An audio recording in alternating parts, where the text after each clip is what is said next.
Hey there, friendlies. How's it going? Just realized I flipped the phone away, so I was like looking right at the button there instead of the lens. So, welcome to this Monday edition of the Beer Blades and Bushcraft live stream. I just did it again. It's gonna take some getting used to. I flipped the phone around to get a little more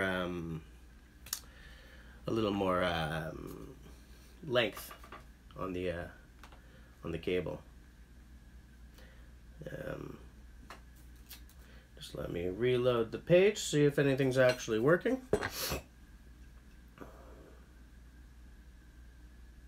Are we live or what? Let's see what's going on here. Boop, boop, boop, boop, boop, boop, boop, boop, boop, boop, boop, boop, boop. Oh. Is the liveness working yet? Looks like it might be. Just double checking here. An error occurred.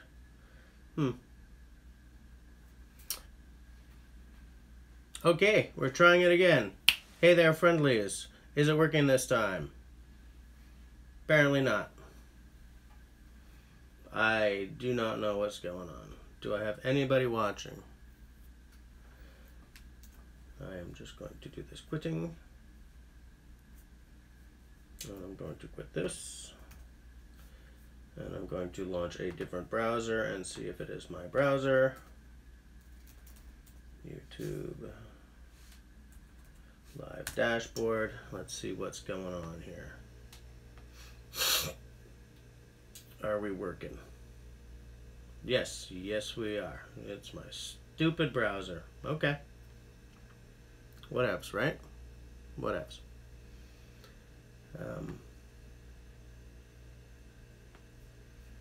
Hold on.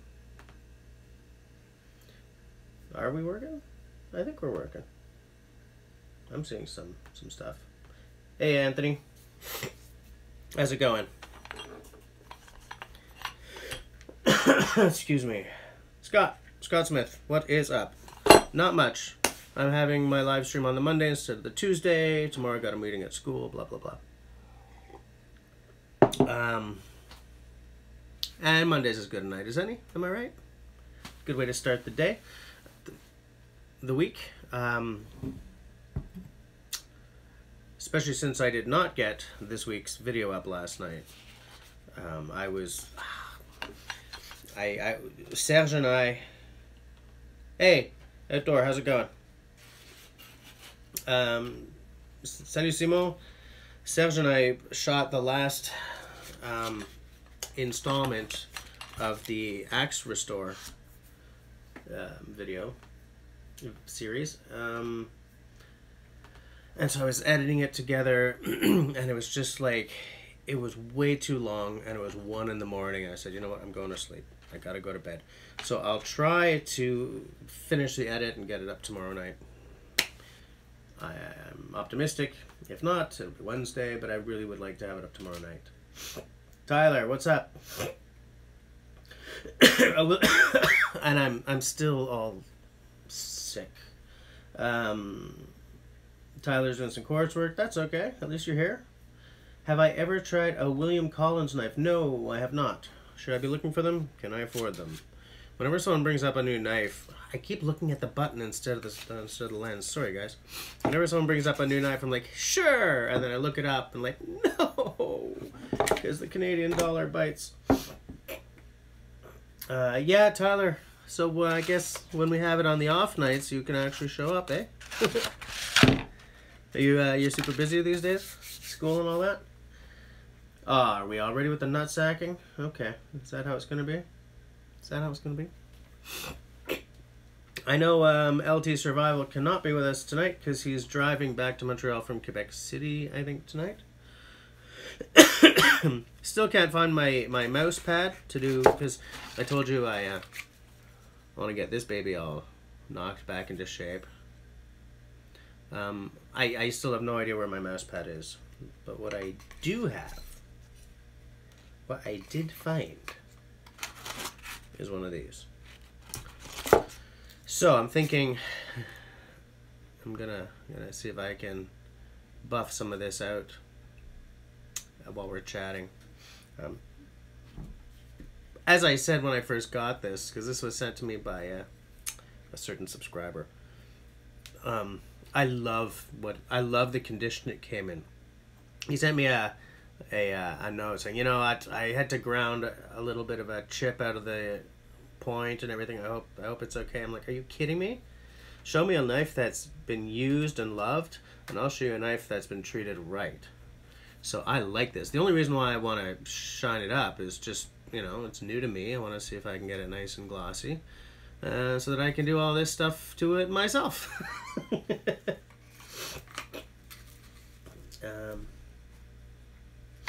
Oh yeah, that horrible website. Yes, William Collins. Hold on. Hold on. I gotta go back. What's up, nutsack? Jeez. Give the DR Russell. Hey, Outdoor has a Russell knife too, I think. Do I have that right? Again, looking at the button.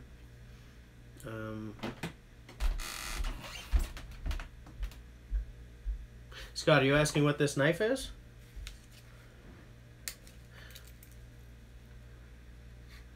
Tyler, you got 14 pupils.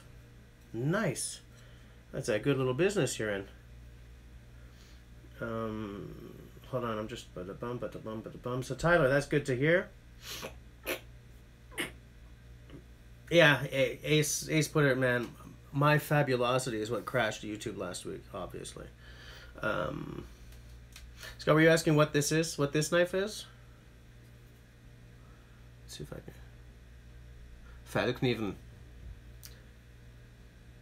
It's a Feldkniven F1. It's very nice.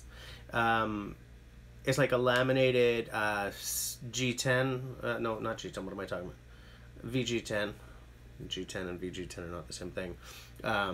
It's a plasticky handle. It's a plasticky sheath. But this is like the official survival knife of the Swedish Armed Forces. I don't know if that's still true, though. Any of you guys know? It's still advertised as the official survival knife of the Swedish Armed Forces. But what's beautiful about this is if you happen to be in Sweden or, say, Canada, the stainless means you don't have to worry about a lot of rust while you're out in the bush. And Zytel is what you want your knife in if you're in a sub-zero environment, because it doesn't like freeze over the way it out. You know, this is a truly Nordic designed knife. All the materials work great, way under zero.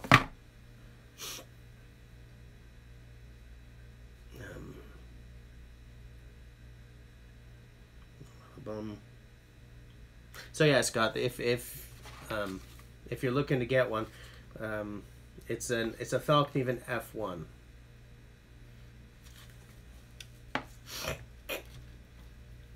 Am I buffering? Yes, I am. Video output low. Hold on. Oh, is this how it's gonna be again?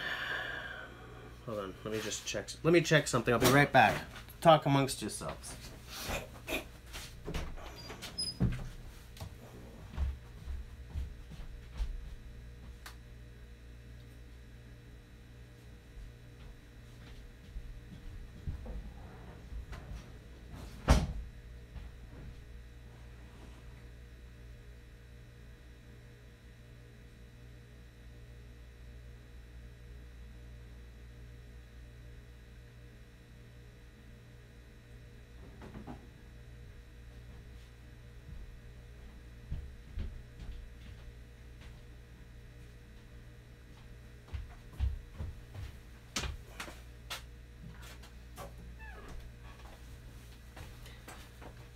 Am I still buffering?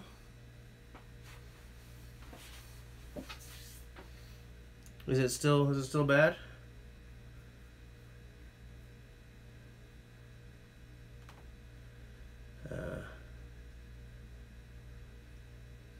An R. Murphy, right. An R. Murphy. Yeah, I'm still buffering, eh?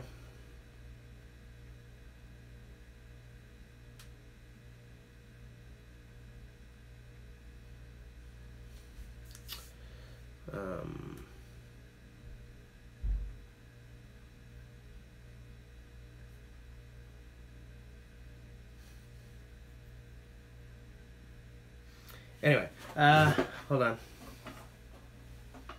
Reduce quality but no buffering. Let me try one more thing. Sorry guys, this is bugging me so hard.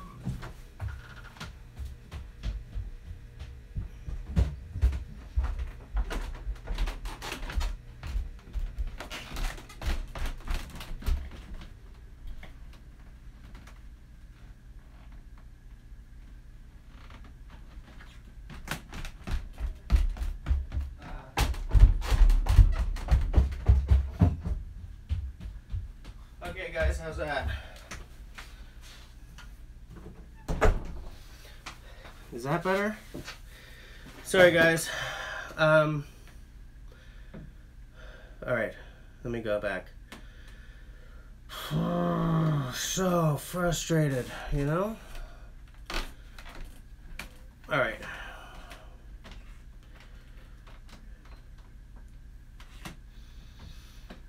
Take over the channel. Yeah. Every video is a nutsack video. Beautiful. Ace. Yes, some of the wood has changed because I've been. I guess you weren't here last week. Oh no, because last week the internet fell apart. Got the tenons cut now. I'm gonna do double wedges, like they're through tenons. It's not straight because it's gonna go through to about there. Gonna cut it off flush, stick in 2 probably walnut wedges. So I mean, it's, yeah, there's been some progress. It's good. Do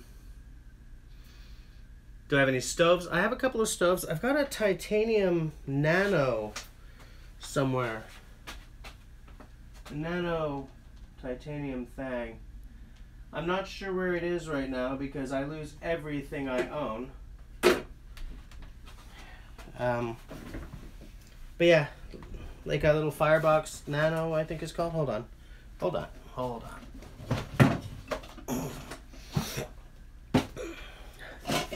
I'll see if it's in here. I also have a hobo stove that I made out of, you know, that IKEA cutlery caddy. I think almost everyone's done that, right?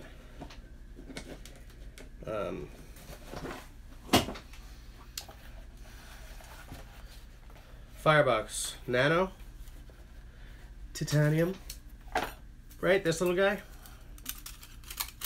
I haven't tried it yet. This was also given to me by a certain viewer. It looks cool to me. I think it looks like it's just about big enough to make a tea, you know. I'm looking forward to getting it into action. But you know what my coolest stove is?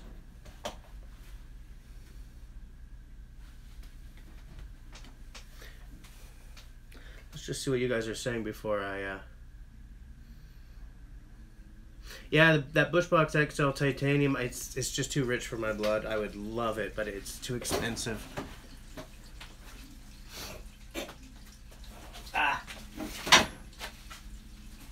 Here we go. This is my coolest stove. Hold on. Dish, I don't know, I only advertised the different night this week, like yesterday, so I'm pretty sure some people have missed it, you know. And of course I advertise everything on my socials, and some people aren't on my socials, like a couple of you guys who are on here right now, I know aren't on my socials, so I sent you guys text messages, right? Because,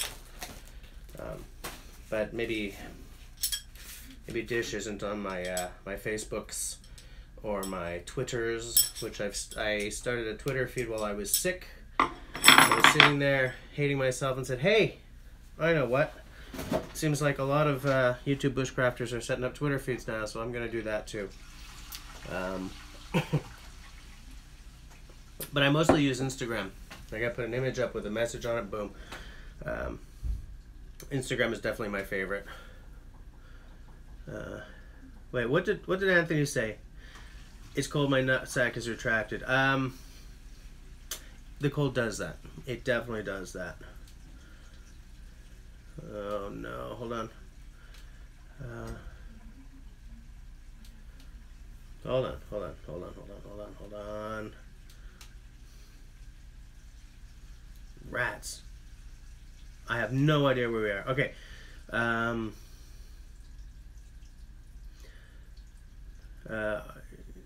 W supervises website, and I think R Murphy's a more proper CBK than the Cold Steel. True. Yes, I did leave again. I was hopefully fixing the problem. Yes, I did advertise this week's change. You got to be on the socials. Yeah, y'all just retract those messages. Scott, you have three knives coming. What did you get? If you say which ones you got, Simon can put up the can post the web pages for them. Yeah, Austin, I wish I could just crank that internet valve wide open. Getting so. Anyway. Yeah, Ace, I can't wait to have that thing built, man. It's just it's driving me crazy, but life is just always in the way, you know?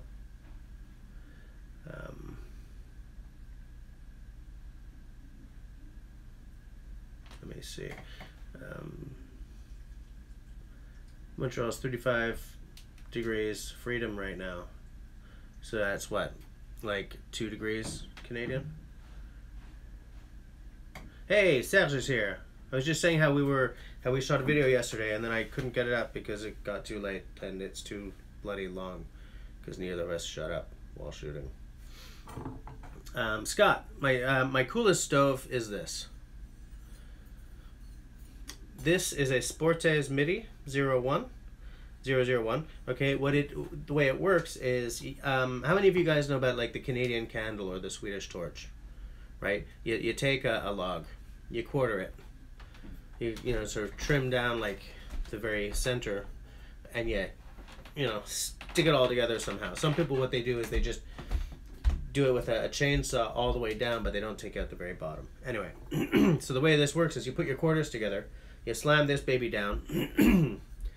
See, these go between the quarters, and then to keep the wood together, you take these huge freaking nails, right?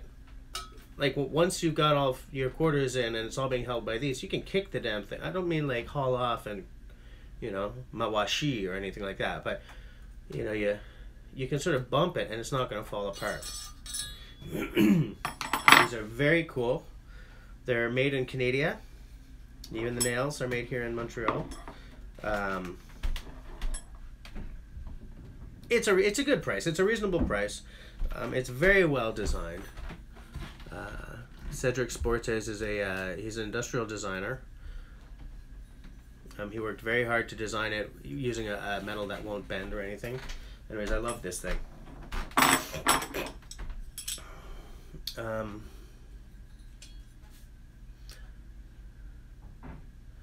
How about an axe? Oh, Scott, man, I do love me some axes. I have several axes. And I'll tell you what.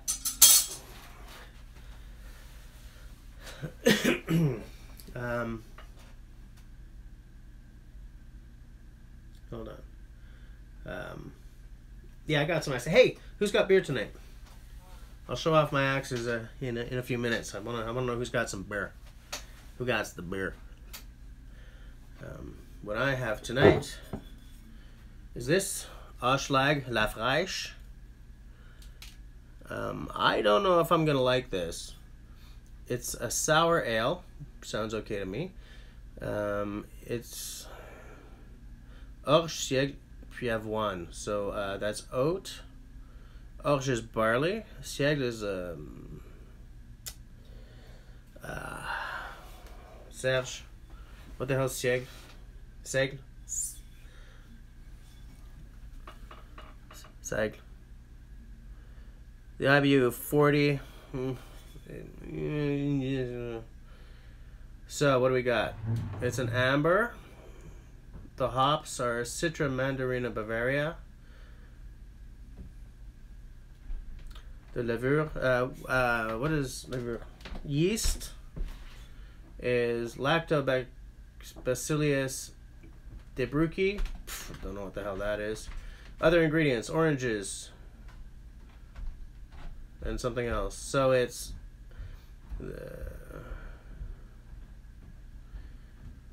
it's citrusy and hoppy. I'm okay with citrusy, but I'm not much of a hoppy guy. I like my stuff malted. The brasserie is the distillery is Brasserie et Distillerie Hochelag here in Montreal. It's 500 mils and it is 5.7%. So it's just a little touch above, Canadian standard. Is it a twist? It is not a twist. It is not a twist.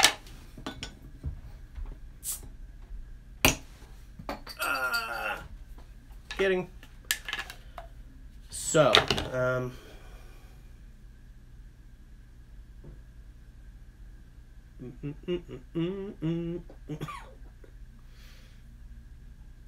okay, hold on. I gotta go back. I'm late. Hold on.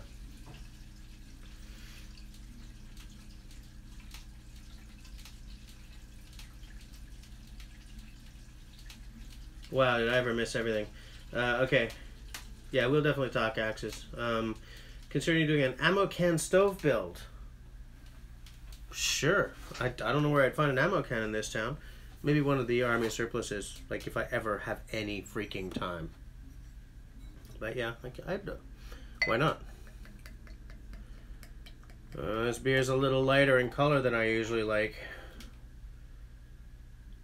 Look, I'm going to be optimistic, okay? It's going to be great. It's going to be awesome. Citrusy, which I don't mind. Hoppy, which I tend to mind. We'll see. Yeah, dish usually shows up a little later.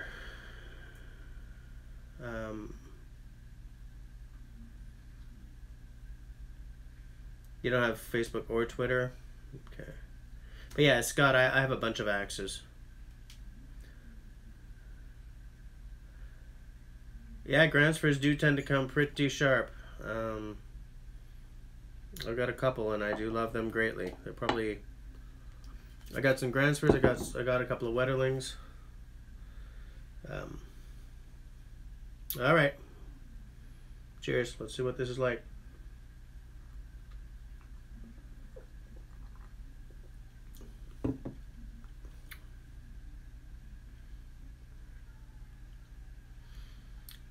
That is surprisingly good. I mean, it is sour, man. It hits you. It's not like citrus, like, oh, just a little sprinkle of citrus across the top of an IPA. No, it's like, boom.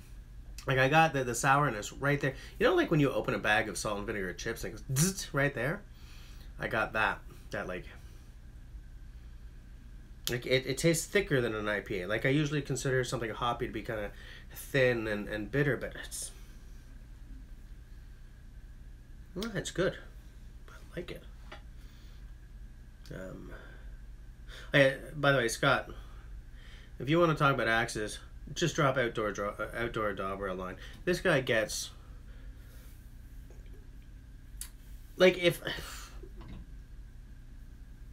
he drops me these lines, hey, look what I just got for $1, and I'm like, to hell with you, buddy, because we don't get any kind of deals like that up around here. But man, he gets some really nice stuff for almost nothing.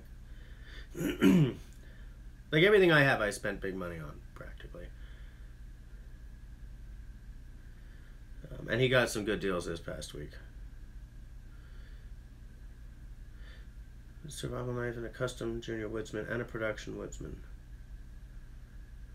Hey, Dish. Yeah, outdoor, yeah.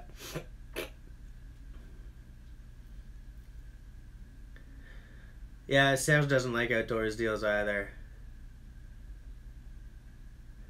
Scott Smith, you own the Master Woodsman now? Hey Simone, can you bring up the website for those knives that Scott's been talking about?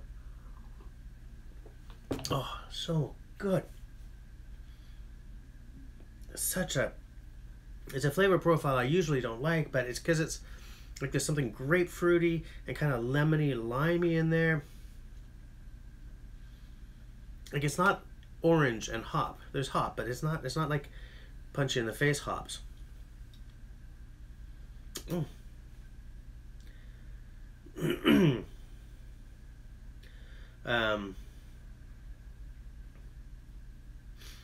Simone, the MIDI, the Sportes, yeah, it's made here in Montreal. They, I think, are also making them somewhere in the Far East for the Japanese market, but I'm not sure about that. I can't really back that up. They're all laser cut. Outdoors drinking tea tonight. I have tea for after my beers. My beer, I mean. Rye. Cygnus rye. Thanks, Simone. Okay, Scott got his drinking done later. Okay.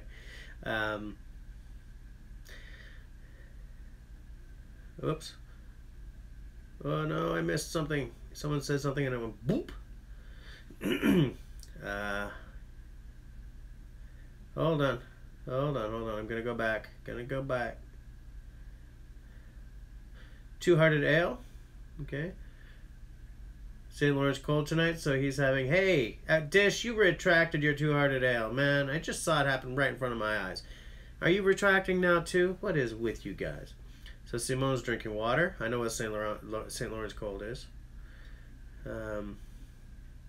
Serge's back to the Sleemans. Okay. I love it. Outdoors. Yeah, I bought 1,000,000 axes for $3. Not really. And the Savage is like, what the F? Scott, oh, you got a Mora? I have several Moras because they're so bloody affordable, you know? Obviously, there's the one I pop open my beers with. I've got their, you know, their chisel knife, which I use around here in the workshop. Oh, my sinuses are still going nuts on me here, guys. Someday I will be healthy again.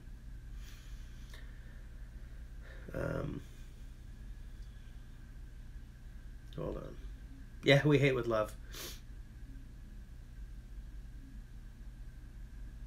Yeah, it's a good beer dish. Please note I'm skipping over what might have been double entendre there. Outdoor, I'm trying to catch up with the conversation because I keep actually talking and being spectacularly interesting, I'll have you know. Yeah, Sam, it's weird. I keep picking up later, although I love how cloudy it is. That's like a micro brew kind of. Look at that. I like it. Yeah, those of you guys who've been watching for a long time, you'll realize that like the beers I like tend to be this color, you know. But of late, they've been getting lighter. I'm trying to sort of try out different things, widen my. What do you mean no one except us knows about salt and vinegar chips? Is that like a Canadian thing? If that's a Canadian thing, then I feel sorry for everyone outside our borders, because man, there ain't nothing better than salt and vinegar chips. Oh, it's too British. Okay. Okay. I think it's like ketchup or all dressed that is the Canadian thing. I think salt and vinegar is available everywhere.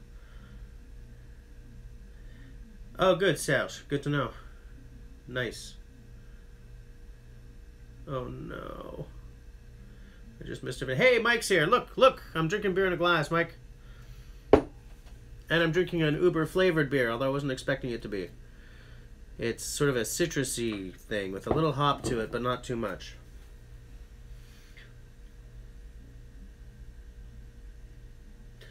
Anthony, it's not too hard of... Hold on. Scott asks, have I ever heard of Stitch Gear? No. No. But Scott, Simo's asking you for the name of that knife company again. Hold on, where was I? So no, I've never heard of Stitch Gear, but I'll look up anything. Always good to oil up your wood. Yeah. Your new axes. Outdoor, man. You're such a show off. How hard is it for us guys in Canada to get knives and axes when you order outside your country? It's not hard. It just takes a long time. And because the dollar, on any given Sunday is tanking, it can be really expensive. Like one day when I have $200 plus, I'm gonna order that new carving axe by Yulia Kaltov, right? How many of you guys have been following her and like her new axe company? How many of you guys know who she is, by the way? Let's just start again. How many of you guys know who Yulia Kaltov is? Dish, Simone and Dauber are a bad influence, period, man. It's not on you, it's just they are. When those two get together, it's like, it's a circus ride. The neck knife. Oh yeah, the newish one, Scott. That little one, and the Bushcraft Black.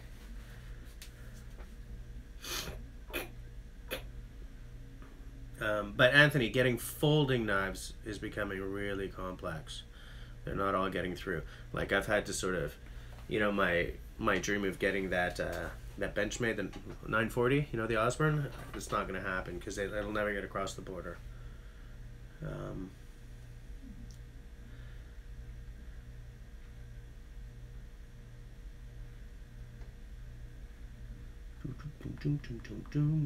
Tom, salt and vinegar.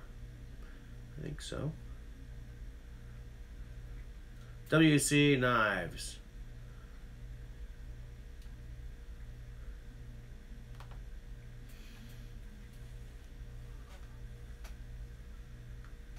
Have they redone their website? Because last time I was at this knife company, I was like, this website is garbage. But this looks a little better. Hold on. I mean, it's still not great, but... William Cullen's Survival, Knife. Oh, it's so good and sour. I'm definitely buying that again.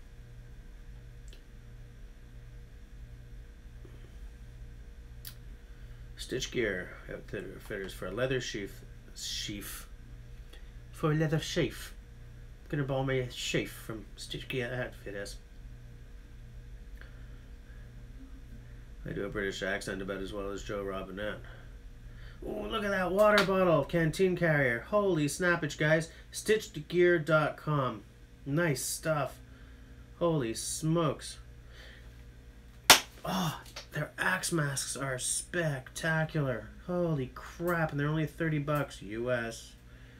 But still.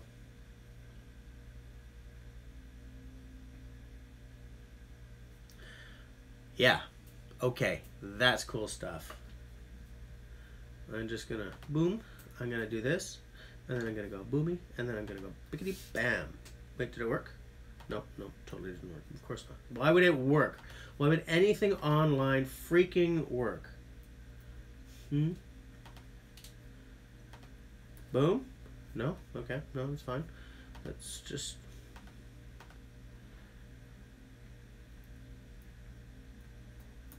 Copy. How many times do I have to hit copy? Live dashboard. Boom.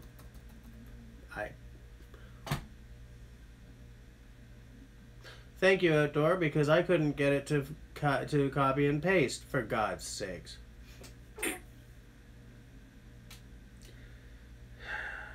But anyways, yeah. You talked to both of them? Yeah, man, that Stitch Gear stuff looks great.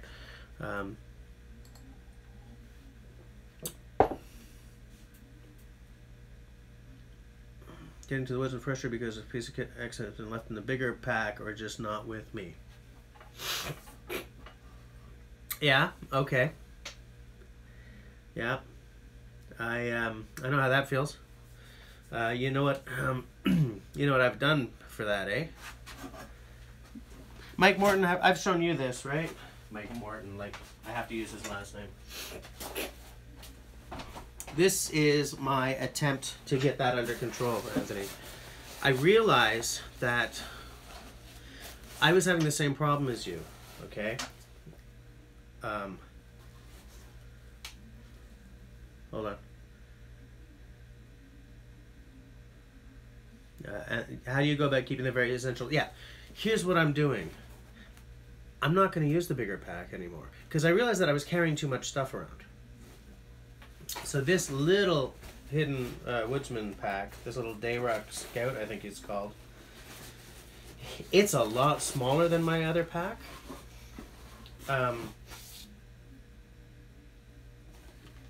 But if I just bring it down to the essentials, which is what I want to be doing anyway, then that pack is plenty big enough. Because here's the problem. Excuse me. Yeah, I know, number one. Here's the thing. I've been carrying so much stuff that I don't use. So I've been paying attention to what I use and what I don't. Like, okay, first aid kit has to be in my bag. It's down there. Never mind, I'm not going off camera to get it. First aid kit has to be in your bag. The idea is not to use it, but you do need to have it. Do I need to be carrying all these? No. I need like one backup knife and my main knife, right? And the main knife is on my belt. The backup knife is thrown in the sac à dos, in the rucksack. Okay. Hold on. Let me, before I just go too far here, just want to make sure I'm not ignoring anyone here. Oh, thanks, Scott. The live, I did the live every week. Usually on Tuesdays, but it was, just ask the guys who watched my very first couple. I was really awkward, but I'm getting better at it.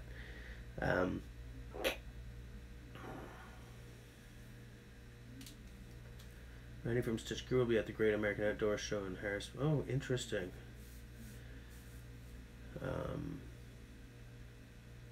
You ever seen a Blackie Thomas pack? No, I haven't.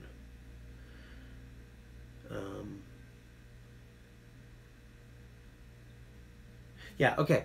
So, where was I? So, small bag, okay. I'm paring my stuff down. Because you guys have also seen my fire kits, right?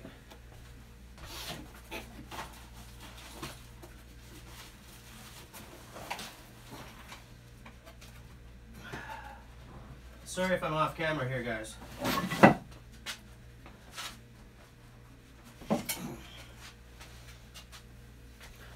Okay, here's the stuff I carry when I'm not hiking. Like, what I mean is, this is the bag I carry my stuff in when I'm just jumping in the car, okay? You need your cordage, okay? You need... This is a tinder bag. I always bring this tiny axe. Oh, Scott, here's an axe. I always bring this tiny, this little guy, this hatchet, okay, this buddy hatchet, this Wetterlings, good old Wetterlings. Sorry. Okay. I've always got a saw. But here's the thing. And I've been really trimming this down, but fire kit, okay? Fire kit. Camille's fire kit. You know, I mean, you guys have seen her using this kit. Fire steel. You know, bank line. Kind of new bank line. Look at all this fire kit. Sorry, what I meant was,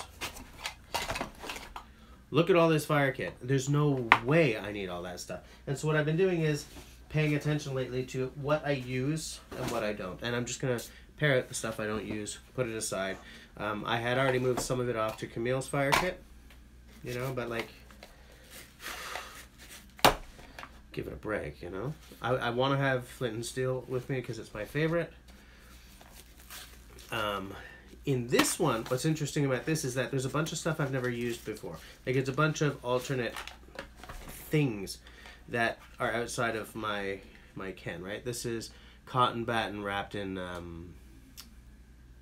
cire. Wax. You know, I've never used that before, but I'm pretty sure it's going to be good. And I intend to go out and try out all of these little tinders and stuff at some point. And at that point, decide what I'll keep with me and what I won't. What I've got here is a live fire sport. This is really useful in a... I'll be right back. This is really useful, like when you need to start a fire. So I'm gonna keep that in my fire kit, you know. But I bought this possibles pouch, planning to just put up my entire fire kit in here, you know. Fire kit, kindle, tinder, done, and put those in the backpack. I find. Wait.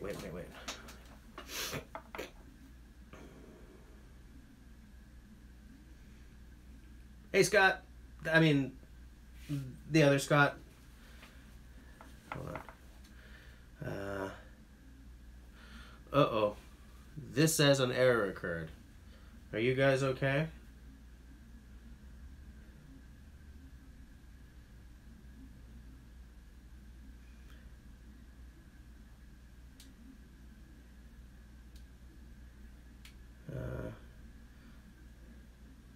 Hold on a second here, guys. I'm going to just... Am I still on? Because I got an error right here.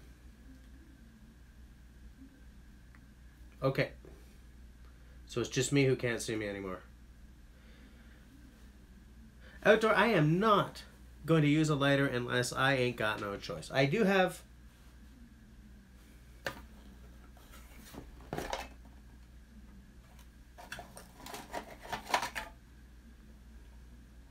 I usually do have a lighter, but it's not. That's not what the fun of being of starting fires out in the bush is for me, you know. Oh, I don't always carry this saw, but when I do, I love it greatly. The other little saw I just carry like as a just in case saw, you know, or I'm just doing little sticks. That one is for larger logs, not huge logs, but larger logs.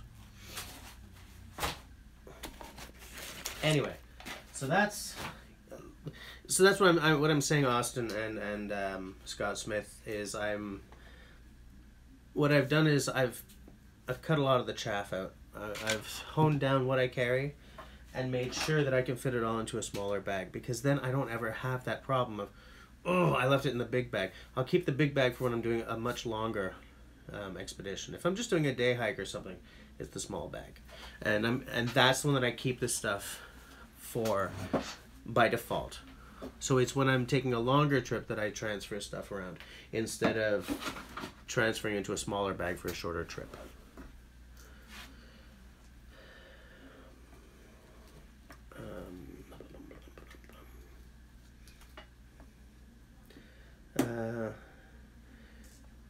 Hold on. Small ferro rod and a decent folding blade will get you right on track. True. Sure as hell wouldn't want to batten with a folding blade though. You know, you're a Fields and Stream junkie outdoors, at it? Field and Stream, yeah? No, kidding. 9-volt battery and steel wheel. Oh gosh, a 9-volt battery and steel wool. I haven't tried it yet, but I know you can do it, and I do have a bunch of steel wool.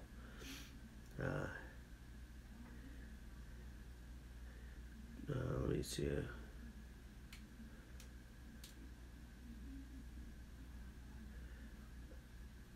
Dish and outdoor. Am I gonna have to separate you two? Yeah, Austin, Simone's right about those large Victorinox folders, man. They're nice. Oh yeah, I was gonna try to get this into shape, and I went and got distracted by all the hilarity. So I don't know. Does that sort of answer for you guys the way I see the rucksackage?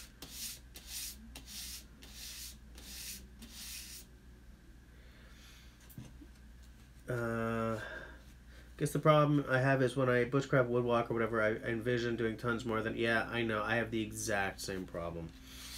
And I always have this like nonsense fear that I'm gonna be like, I'm gonna miss having yada, and I realize, dude, just enjoy being in the woods, kind of thing. And as long as I have a way to make a fire, like a kettle or my tea can or something, so I can make myself a nice hot little drinkage. Camera or something. I think what we have to do, and I'm saying we because I have similar issues to you. But you know, when I'm in the woods, I have to just maybe plan. Like today, I'm gonna work on knots. So I'm gonna bring tabernacle, cordage. You know, today I'm going to teach myself the bow drill. Today I'm going to learn hand drill. Today I'm going to try the bamboo saw, fire saw. You know.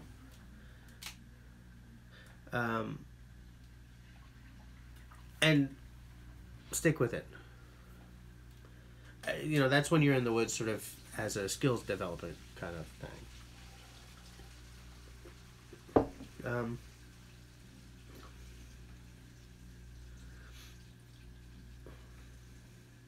Scott Smith, you mean you use light through an algae to start your fire kind of thing?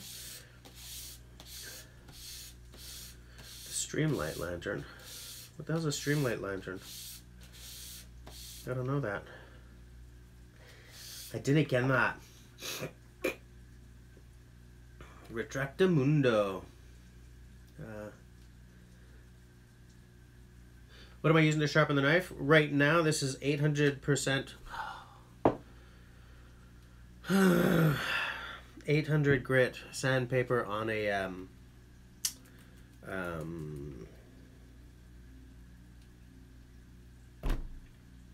drywall sponge? No, what's this thing called? Drywall sander? Drywall sanding pad? A sanding? One of these, you know? Because it's a convex, I don't want to use my usual sharpening method. And I'm not doing a massive sharpening job on it. I'm just sort of cleaning up the blade a little bit because it's a well-used blade. Gorgeously well-used. And in fact, I'm making this up as I go along because I usually use a mouse pad. I put a mouse pad down, I get the sandpaper wet, I put it on the mouse pad, and you know. But I don't know where the hell my mouse pad is, so I'm making do with what I got.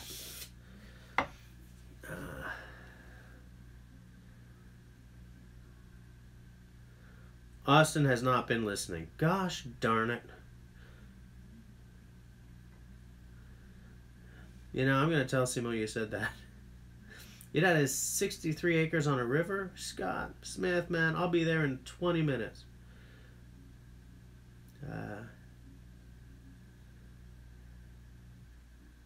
Drywall sander, yeah. You use a big blade or your striker.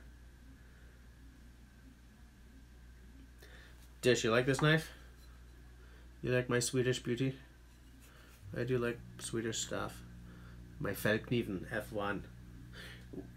One of the reasons I'm so damn jazzed about having this knife, oh, take a look at that. I tore a freaking nail. You know, it's hilarious, eh? One thing I never had to deal with when I was biting my nails, like for the past 40 years, is ripping a nail. That was so painful. But anyway. Yeah, no, I changed. Sam, I changed the sandpaper. Fear not.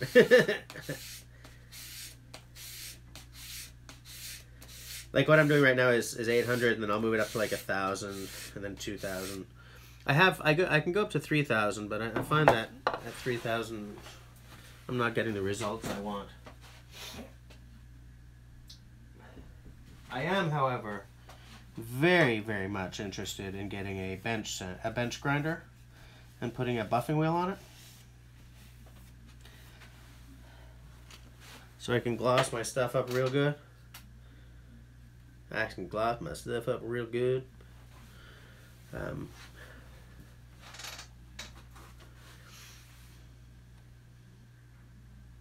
Also, you know what my biggest struggle is when I'm in the woods? Is finding a place to stop and settle down. I find it's really hard to, aside from, you know, okay, I gotta, you know, string up my tarps and stuff. I find it really hard to just, that's a good space. That's a good place. You know, like once I sit down and I start to create a space and like maybe a little fire pit or somewhere to put the stoves or something, we're fine. But it's like, I'm stopping here. That I find is incredibly hard because I'm always like, wow, well, what's just over the next ridge? Or, you know, what am I missing? Or, this place doesn't look comfortable. It's just like, that's what my biggest, you know, because I can get a fire started. You know, I don't know if I know I probably could not get a fire started using a hand drill because I don't have that skill yet. I do not believe I could get a fire started using a bow drill for the same reason. You know, I'm not saying, you know, but honestly, my all-time biggest struggle right now is getting to the woods. I mean, I know you said that aside from that, what's my biggest, but, you know, if I get to the woods, I can deal with anything. If I don't get to the woods, I can hardly deal with my life. You know? Okay, what are we talking about here? Use a DMT. Yeah, I have little DMT diamond plates in my bag for in the bush. Here I use depending on what I'm sharpening. For knives like Scandi ground, I have stones. For anything convex like my axes, I use the sandpaper and some kind of sponge. Yeah, Simon, that's a good idea. I'm not using a full sheet, but I have some full sheets and a vise right here. That's what I'll do later when I'm like up at the 1,000 or 2,000 level. But I've got a ways to go before I'm there. But for the 800, I don't have a full piece anymore, so. Slowly but surely, guys. Slowly but surely. Just to show you what it looked, right? And that's what it looked like before. So we're getting there. He's getting there.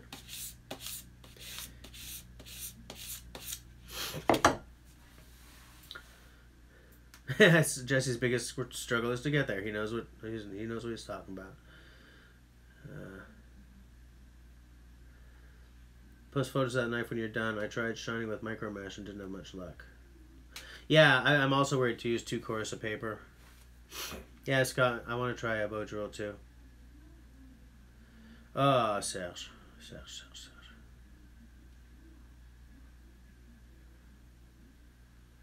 Yeah. Yeah, those little diamond stones are miracle workers. I'd like to get some nice big diamond stones. I would like to go full on, like put 3 diamond stones in a strop on a piece of wood permanently, and like have that I could just, you know, I should probably put the knife down, put into my vise here, tighten it up, and just go to town. That's what I'd like to do.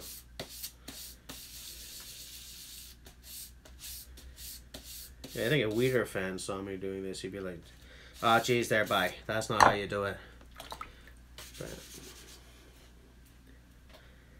But I'm dealing with what I got. I'm working on a temporary workbench. Can't find my usual mouse pad. Just working with what I got here tonight, folks. Working with what I got. DMT credit card size sharpeners. Those are going to be exactly the ones I have. I'm sure of it.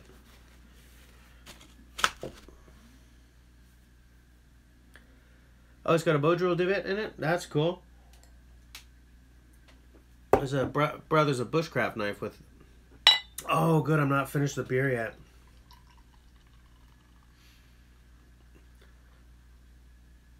Every week, I pour my beer in a glass now as an homage to Mike Morton.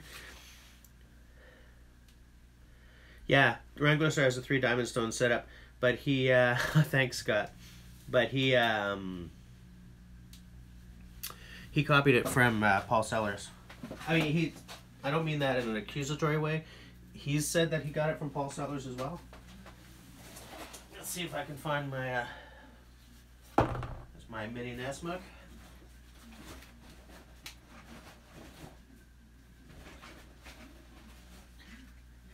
I like these better than a big lighter.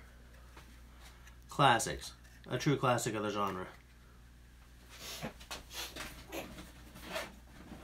Does anyone even say classic of the genre? I mean, what the hell? Oh no, mine aren't the DMT or whatever. They're the Dia Sharp. Coarse, medium, fine. They're good. What doesn't Wrangler Star have? That's an excellent question. What doesn't he have? You know what Wrangler Star doesn't have? This mini Nessmuk. Doesn't have one of them. He does, however, have a lot of really cool stuff. He has a workshop I would love to have.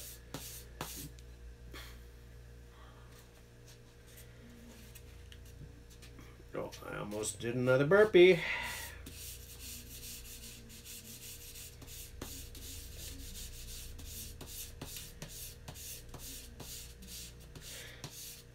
I don't know if I'm gonna get this like done all the way up tonight.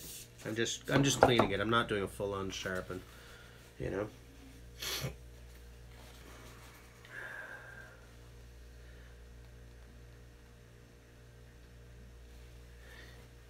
Yeah, I'm not drinking too much. I'm having one beer and it's a 5.7%.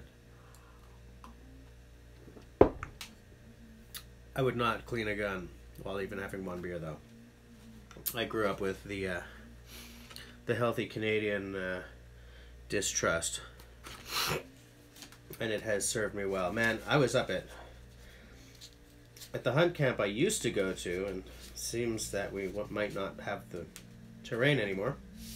When I first started going, I was the newbie in camp. There's this one guy who, man, just... Those of you who live south of the border may not realize this, but here you can't have a firearm unless you've done a course.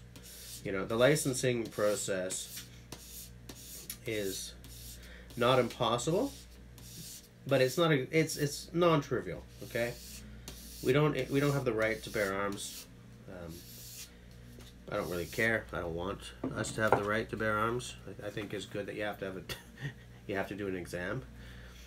In fact, I did 2 exams because I'm licensed for restricted and non-restricted.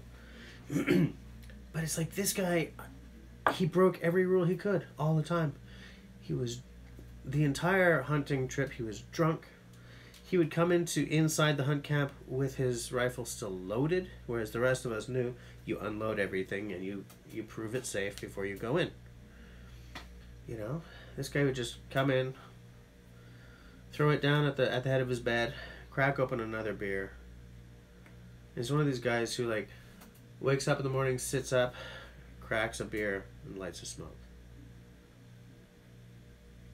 And he once bagged a moose. No, not a moose. What am I talking about? This was deer camp. He once bagged a whitetail, firing between where the trucks were parked. You know, is that kind of guy. But anyways.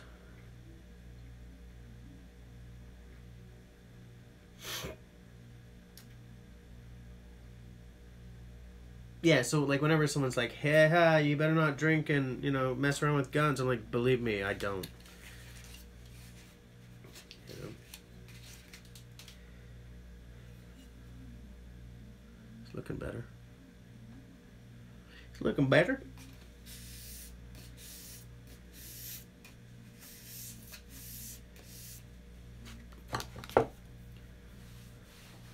Wrangler Star had slap your mama on a video last week. I missed that.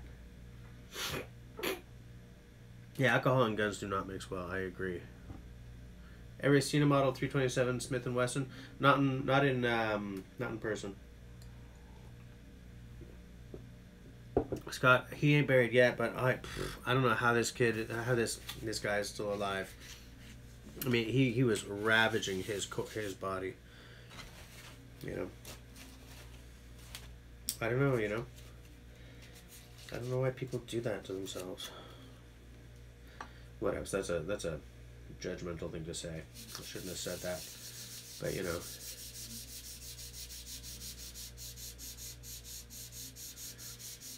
You're not getting to Gerardville in 2019? Dude, I'm not getting anywhere in 2019. You know, I had all these plans, but of course, brand new baby coming in December. My wife was like, you do know what's going on in December, right? You know what 2019 is going to be. So I'm like, oh, yeah. Because I was also going to take a whitewater canoe course. It's $1,000 weekend, you know. And she's like, I'm on maternity leave. I'm on 50% of my salary, and you want to take $1,000 and fuck off into the woods? Sorry, guys, and piss off into the woods. Is that a grown-up thing to ask me about, Jess? And I said, nope, you're absolutely right. I don't know what the hell I'm thinking. Getting better. I mean, this is the 400, right? I'm just getting out like the biggest scratches, and then I'll switch it up. I think I'm going to start on this one side now.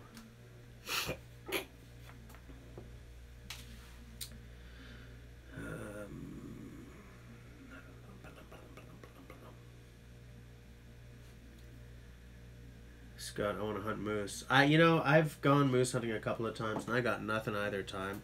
And because we have to drive 10 hours into the gas bay, and like, it turns into like $1,000 a week. So if you, it cost me $1,200, just in terms of gas and everything, because you're going in an F-150 and food and blah and blah and blah and permit and this and that. So if you come home with nothing, it's an expensive trip. You know, if you come home with an animal, then you are set, because they is big. But, you know. Oh, outdoor. So you got left high and dry. Yeah. Okay, that sucks. That's too bad. That's too bad. What kind of friend is that? Leaves you high and dry. Pisses off to Colorado to hunt elk.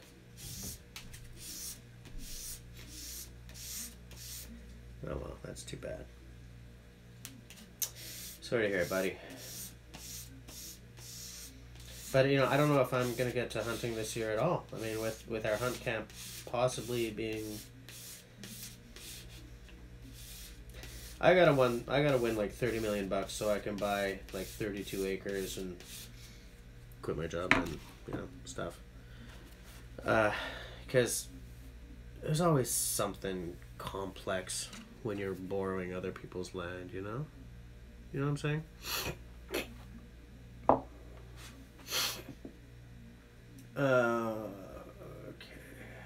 What's better, to eat moose or bear? I've never tried bear, so I don't know.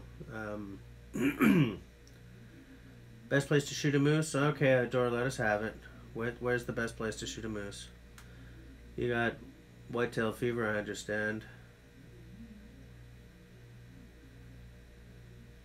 Well, yeah, Tyler, that's the thing. You know, if you bag an animal, then it kind of doesn't matter what it costs you to go, because you don't have to buy meat for, you know, God knows how long, you know. Now, it depends, right? Because in some parts of Quebec, it's 2 hunters per moose. In some parts, it's 3. So it kind of depends on where your hunting camp is, you know. But where we hunt, it's 2 per animal. So if you bag a big-ass moose, then, you know, the 2 of you are set pretty damn well.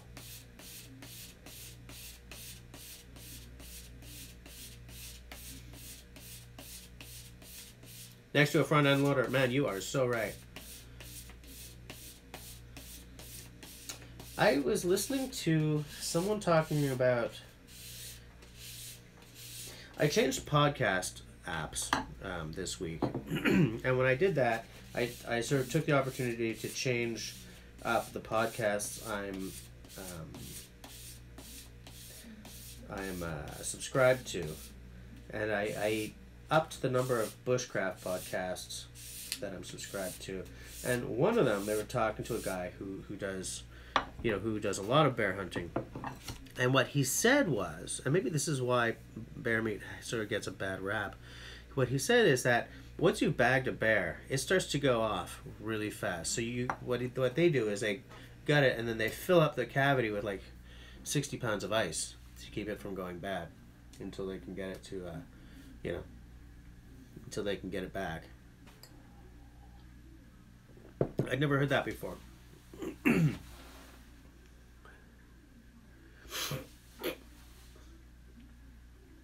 Serge? I also thought he was going to say something like that. I thought he was about to be really, really funny. You know what I'm saying?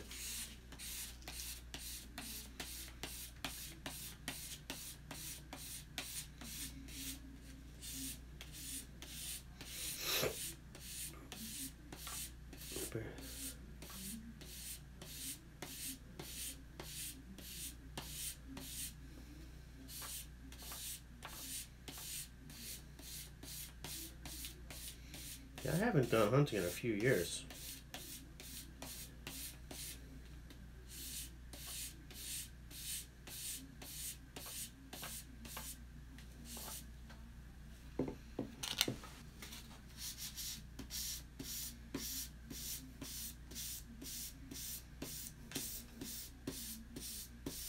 Loo.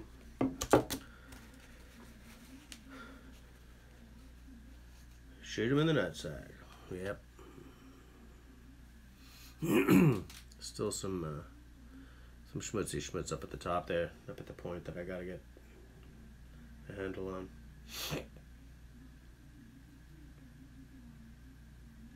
It's a weird feeling to have one of your bucket list knives, because when you look at it up close, it's just a knife.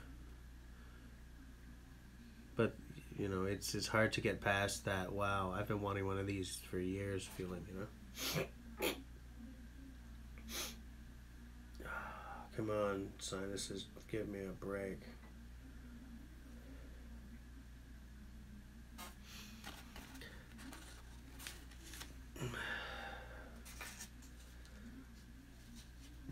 Rednecks think it's a sin to kill a doe.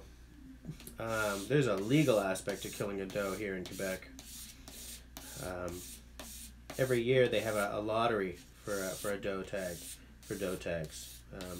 If you get the if you get the doe tag, then you can take a doe and a buck.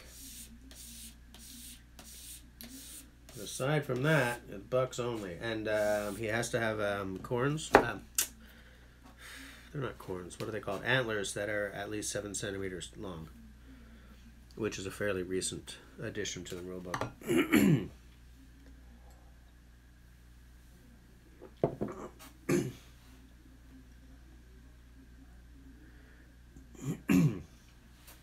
Yeah, but Simon, if he comes up here and goes to Matane or Dunyaya, he has to pay non-resident tax, right? Isn't that kind of expensive?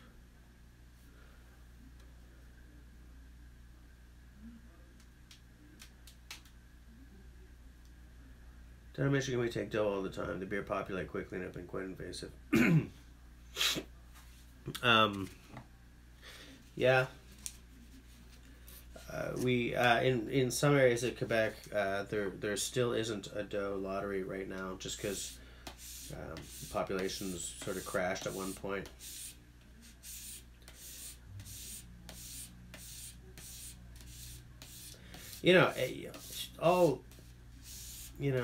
Many jurisdictions are really different. Like, for instance, in Alberta, in the province of Alberta, you cannot bait for deer.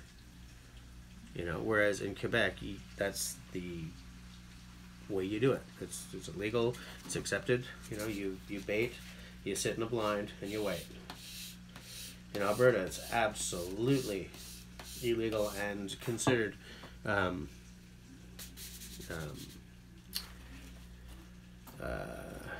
what's the word?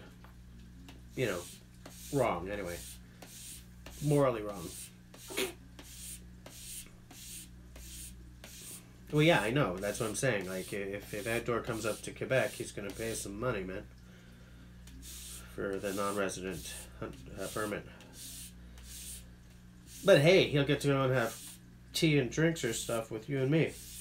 So it's worth the extra charge. Am I right? Am I right? Oh, I'm right.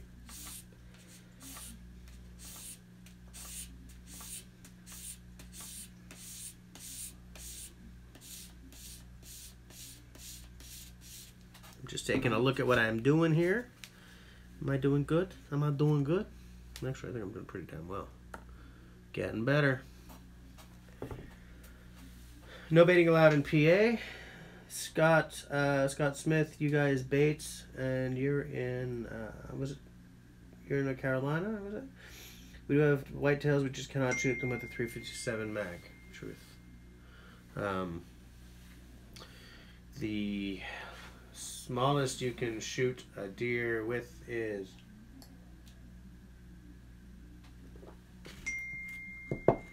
243 or something. Whatever's the one right below, right under. I used 270 Winchester. So whatever's the one right below that.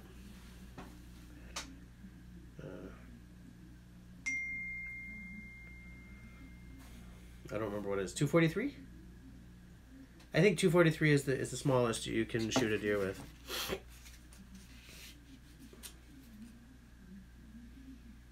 No limit on caliber? That means that some idiot somewhere is shooting deer with a 22 long rifle.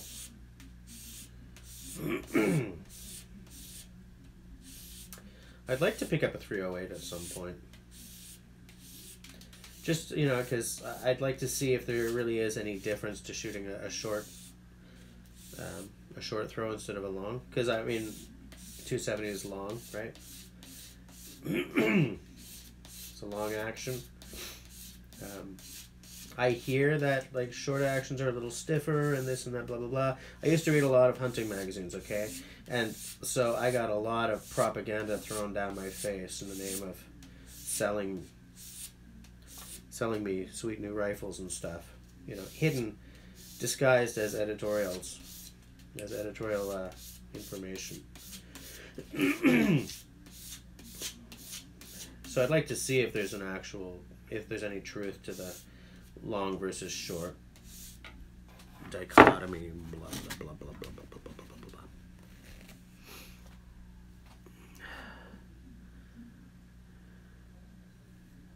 I think I see where the mister had to grind out a chip right there.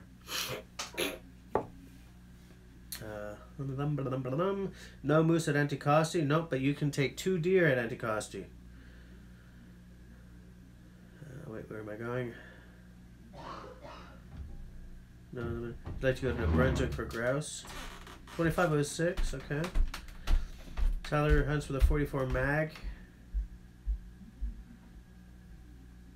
225. Oh, and I'd love to get a 30-30, a lever. Probably a Henry. I think I'd like a Henry. I used to really want a Marlin, but from what I hear, that's not where you want to go anymore. Or if you get a Marlin, get an old one.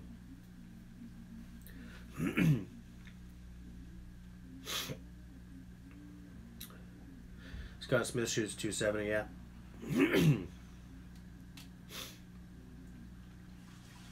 Nice looking better, eh? I don't know. What do you think? Do I switch it up to like 1,000 now, or do I keep going with the 800? What do you guys think?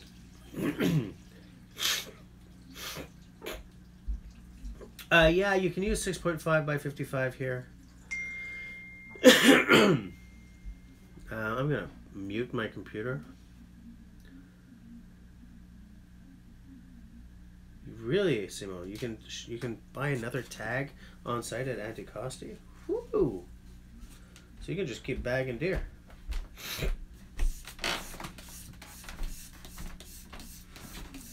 Anticosti is expensive to hunt at, though. It ain't cheap, right? I mean, isn't it like Zach only?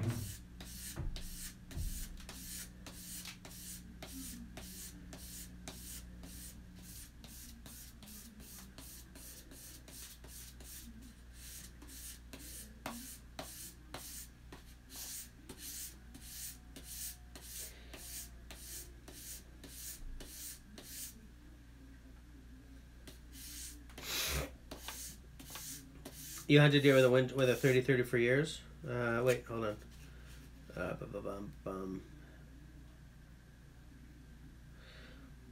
Marlins are getting nice again? Okay, Remington got... Remington fixed up some of their problems. Well, bankruptcy will do that to a company.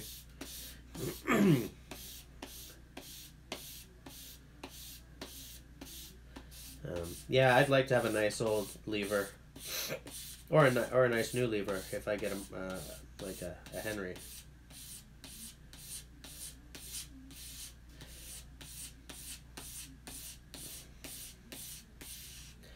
Is Winchester bought by someone else now? Is that how they got their crap together?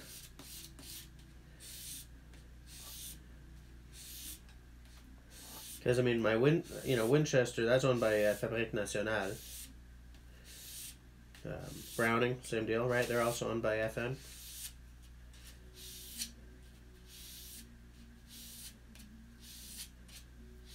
Is Henry owned by anyone, or are they independent? Sinuses, cut it out. Sinuses.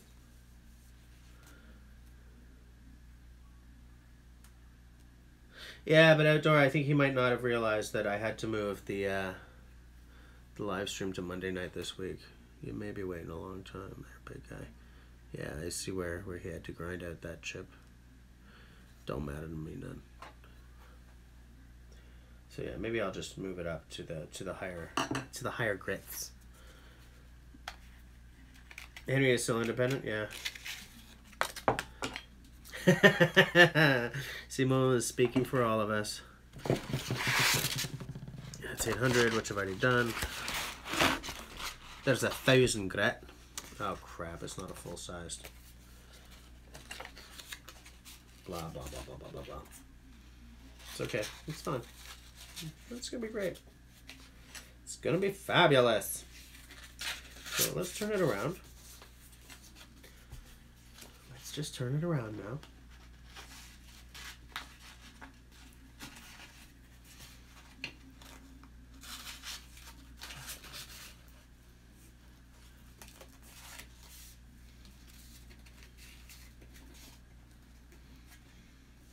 Ruger's still independent? Yeah. I don't care about Ruger though. They don't sell anything that I really like. I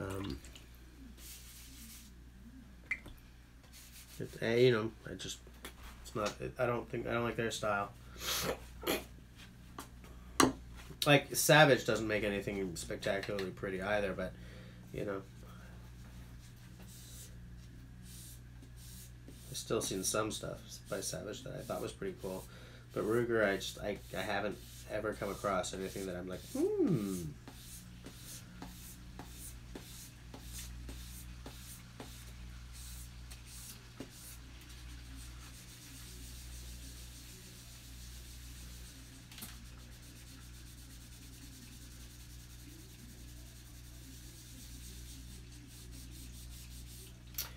1,000 grit sandpaper feels completely different to 800, I gotta tell ya.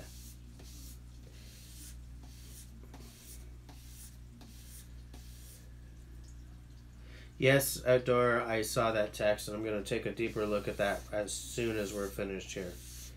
In fact, I feel that I'm already leaving too much time on that.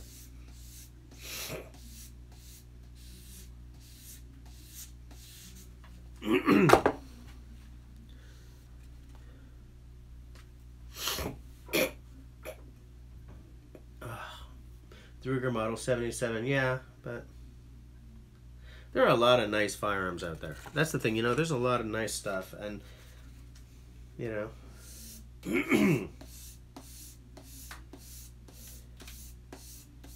some nice Saccos. Still some nice Winchesters. I mean, I've got a pretty damn nice one. It's the model I wanted, and it's a, claw extractor, right, instead of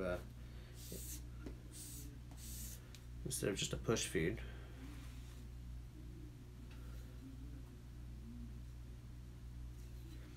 Improvements.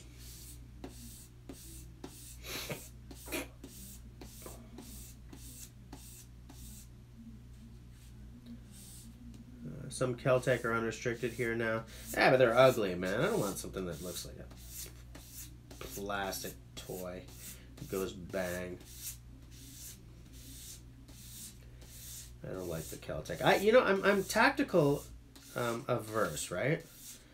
I don't like anything that's too tactical looking. I don't like anything that feels like I should be... Like I'm on an episode of Stargate SG-1 or something. I don't know why the hell that show popped into my head. Aside from the fact that I used to watch it all the time. The missus and I, when we were still new, we watched the entire series. And then we watched all of Atlantis. And then we tried to watch, was it Stargate Universe? And we hated it, so we stopped. Well, you know what I'm saying? Like, it's the same reason why I wouldn't want like a P90 or something. You know, I don't want something that looks... Something that makes me feel like I should be fighting alien hordes rather than stalking deer. In fact, I mean, we've had this discussion. I would still really love to get a nice muzzleloader. Like that bone collector.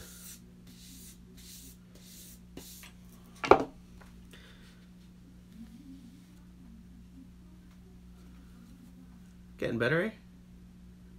I'm not going to get it to a full-on gloss, and I'm not that interested. I'm just trying to get, like, the most egregious scratches out. Scott, you had a lot of Kel-Tec? CaliberMag.ca, the Kel-Tec what? Yeah, no way. Wow, it's non-restricted, though. It's a bullpup. I thought they were, But, like, what would I use it for? Well, I guess deer. Just kidding. You can't. Isn't it a 223? Yeah. Can't do it. Can't shoot deer with a 223. Can maybe shoot grouse or something.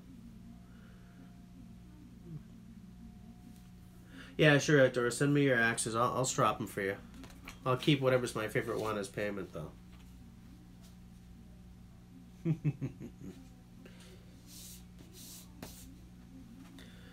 The Wichita Linemen. Oh man, I've had that song in my head all day. Which is weird because I started with Ghost Riders in the Sky. Like, what is going on with me today?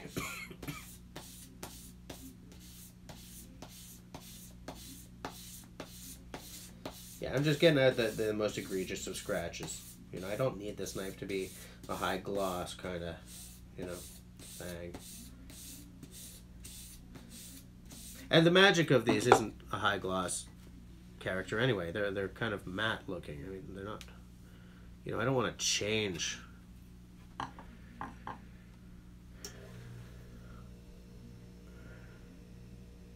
Yeah, sure, Scott. Send it to me. No, Simone, are you kidding me? I was sure that you can't legally shoot a deer with 223. Am I wrong on that?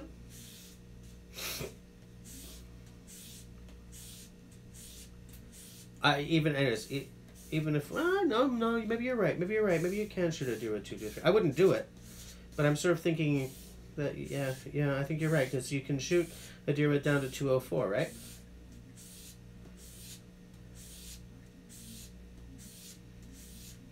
I don't like those Kel-Tecs though. I don't like. They look like stormtrooper rifles. Like across the board, everything Kel-Tec makes seems too science fiction-y for me.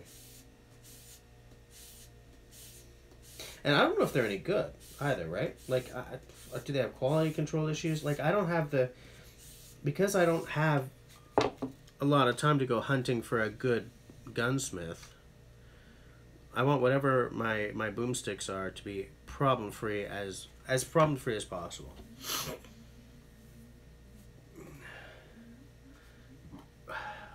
You need the 325 SWM. 270 is definitely on the low end for moose hunting. Yeah.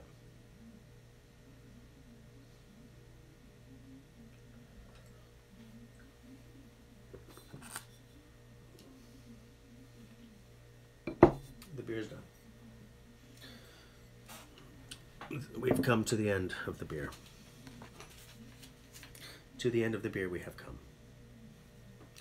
The Wichita Linemen. There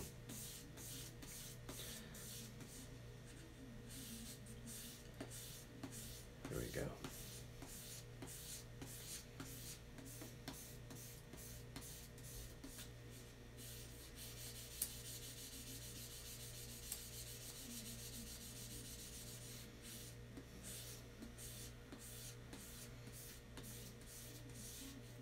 Yeah, I'd like to get a bench grinder, something fierce. I keep, whenever I go to Canadian Tire, I see if they got their, like, one of their 50% off sales.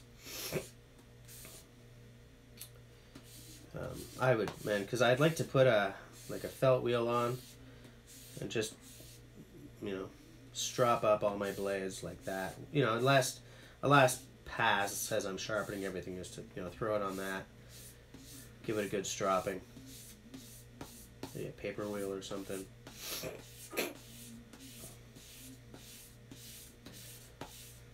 Something else I would like to get is a lathe. You know, make some fire steel handles. Cause I don't know why I said that. I am adamant that they're called ferro rods, not fire steels, and I just made the mistake that I make fun of other people for. But, like, you know, mechanics, because I got a bunch of ferro rods here just waiting for me to get off my arse and start turning some handles, you know? Selling some stuff. Making some money. Making bank. Being the next Joe Robinette.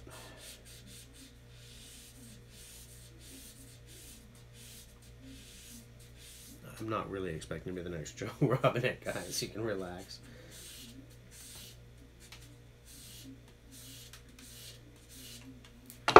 It's funny, you know, because I don't know what's been going on this year. For 2018, I finally decided to really throw a lot of work into YouTube's, and I just can't get past 2,160 subs. Every time I do, I drop like 4. Like the next day, boom, gone. I'm like, what is going on here? What do you think? Still some dingage. Still some dingage. Still some work to do. Let me see. Boom. Be right back. He needs a mug refill. Okay. We had a long beer tonight. Tyler. Yeah. Scott shoots whitetail with 270. Me too. I do 270 Winchester. Are you 270 Winchester or are you 270 Mag? Or whatever the hell it's called. Oh, Outdoor had to tell us about everything he bought. Jeez.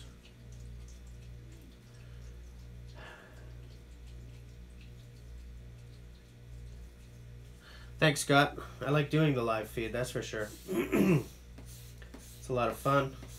Believe it or not, it's a great bunch of people.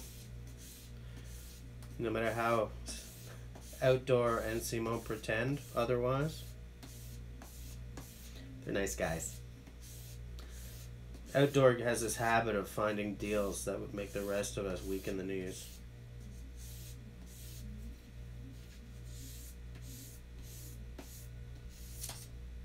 Yeeps.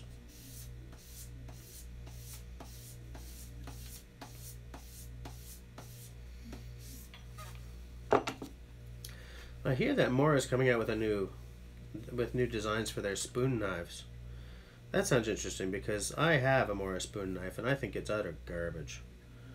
So if they're actually improving on it, then I think that might be something to check out. This spine has definitely seen some ferro rod action. I love how used this knife is. I love to see a knife that's been around the block. I can't stand it when people buy a nice knife and just like let it sit in a box. It's the reason why I had originally thought that when I got my money together for a really good sort of woodlore clone, because as some of you know, the woodlore shape is my favorite. I was gonna do like the Adventure Sworn thing, man. I was like, wow, nice. But I was put off so hard by the massive number of collectors buying them up. That was close. That I'm not gonna buy one. You know, even if I have the money together. Makes no sense. They're great looking knives, and by all reports, they're as good to use as they are to look at. But you know, hold on a second.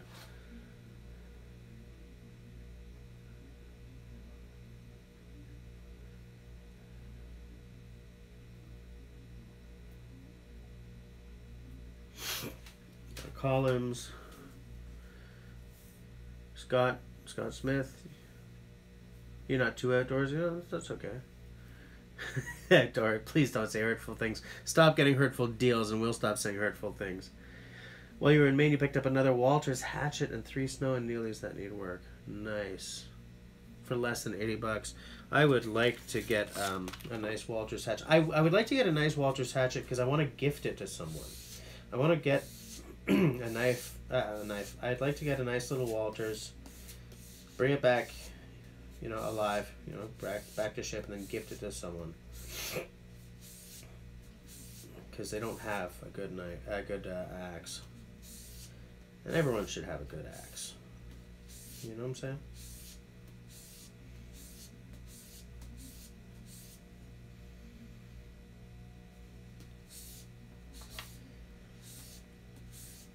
Those of you who watch my channel a lot, Camille would want you to know that she got her little red belt in karate this evening. Because if I don't tell you, she's gonna next time she's on camera.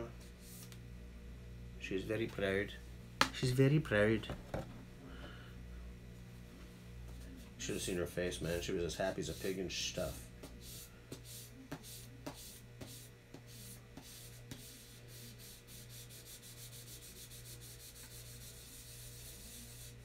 It's the white belt with the red stripe. I don't know if all karate dojos use the same belt grading system or not.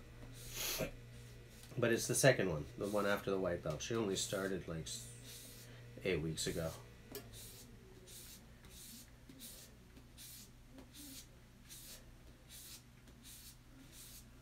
So it's not like you know, it's not like, woo, next up, black belt or anything like that.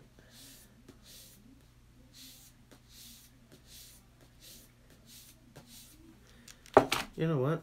I think that might be good enough. I don't think I need to go to 2000. Because I just realized I don't want to gloss this thing all the way up. I got the vast majority of the big scratches out. Right? What do you think? Because I don't want to go all the way to glossy. I don't. That's not what these knives are about, you know?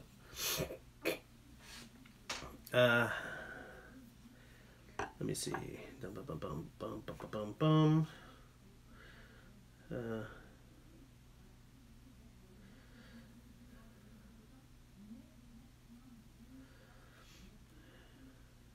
got 7 Walters, Scott?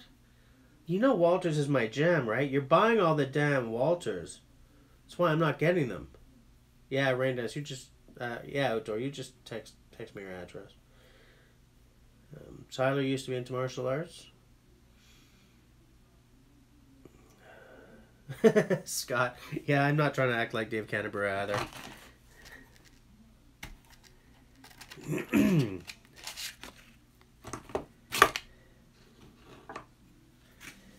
Are we talking about that Walters double bit again? Hey, Simon. Hold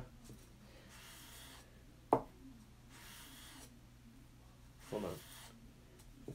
I'm just cleaning up the spine on this. Yeah, you know what? This is done. This is good. Come on, look at that. I'll strop it to get the edge nice and nice. You know, nice and nice. What?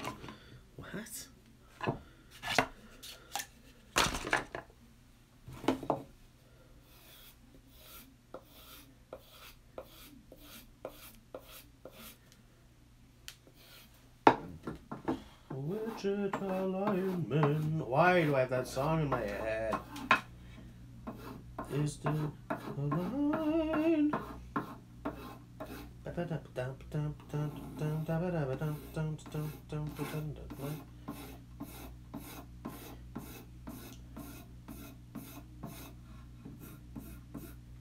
there we go.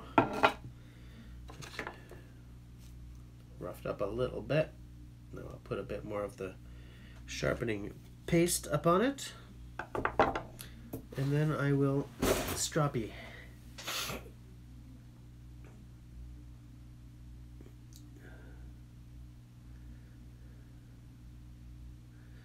you're going to St. Eustache Flea Market for deals. I have gone to the St. Eustache Flea Market. And I would love to go to the La Chute Flea Market.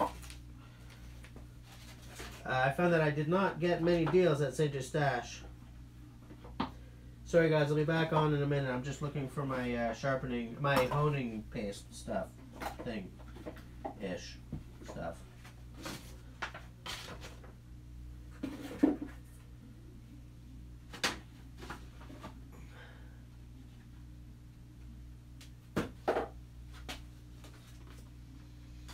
I don't know where it's gone. It's okay. I've still got plenty on this strop. Look at that. Look at that.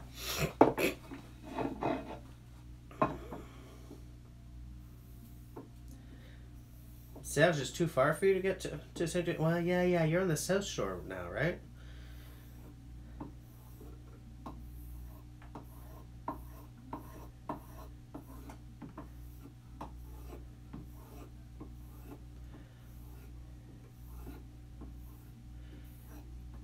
I find the flea markets are not as great as they used to be for finding deals, though.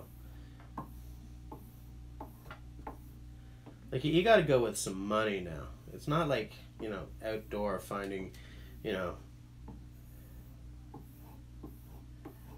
Abraham Lincoln's axe for $5 in some old guy's grange. Grange is not an English word. Grange thing. You know, he's back 40, back in the, you know. Never mind. Never mind. I can't do it tonight. I can't do the... I'm too tired to speak in only one language, I guess.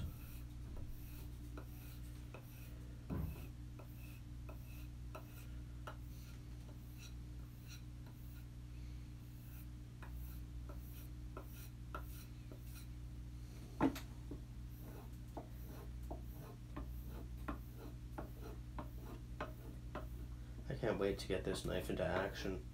As I always say, and you guys are probably tired of hearing me say this, I don't collect, right? If I have a tool that doesn't get used, I move it on. I sell it, or I do a giveaway or something. So I can't wait to... Like, I could see... The reason I was interested in getting a stainless knife is it's a context-specific thing for me, right? Like, I would use... You know, I would use a stainless knife for certain trips. It's alright, eh? It's alright, eh? Almost done.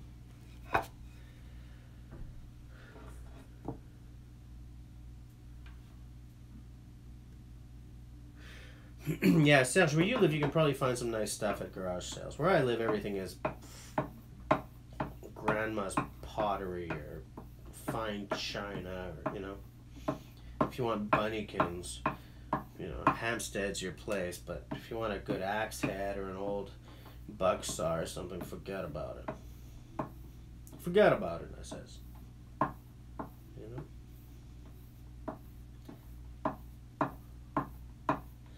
And I find that, like, even when you go to the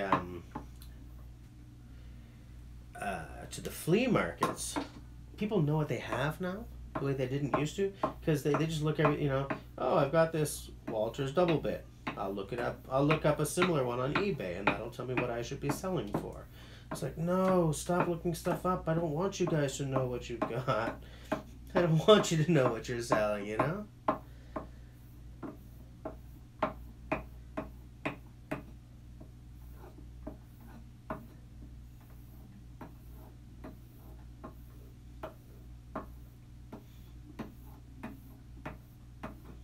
It's easy to zone out while you're stropping, eh? Just sort of fall into the zen of it.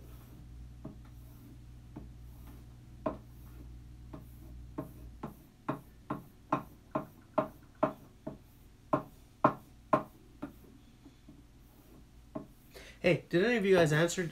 How many of you guys know who Yulia Kaltov is? Kaltov? Kaltov. It's alright. That'll do, pig.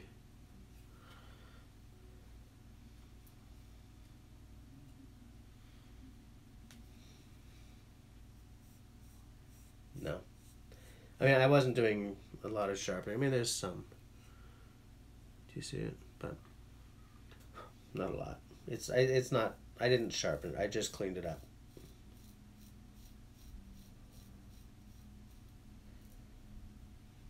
Well, actually, it's pretty good.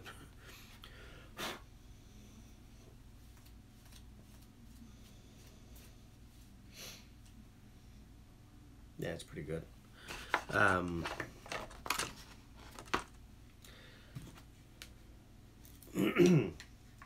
Because as I was saying before, you know, if I had some serious bank, she's got her first, her first axe model available since she was the CEO of Wetterlings. And wait, hold on. Tika makes nice rifles. Yep, that is the truth.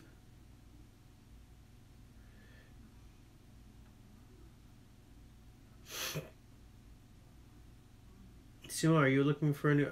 you know what? I keep saying my next rifle should be a non-sporterized Lee Enfield number 4 Mark 1. Or Mark 2. I like those Mark 2s as well. They don't have quite the same wartime cachet, but...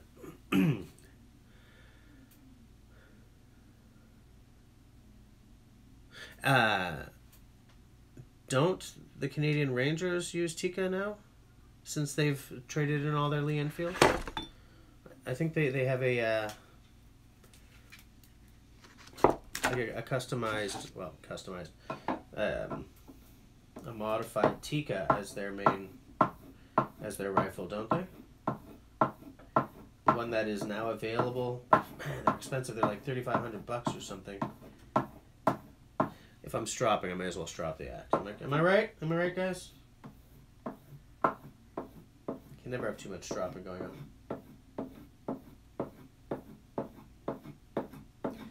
This axe was the first one that I ever put the work in to get a really nice bit on. You know, this is the first one I ever really worked to hell.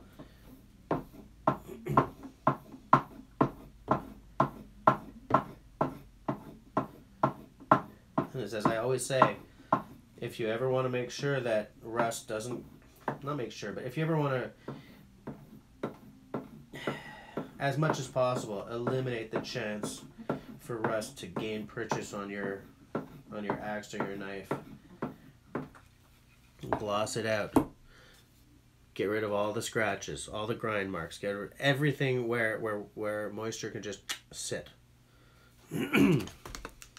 It'll make a massive difference.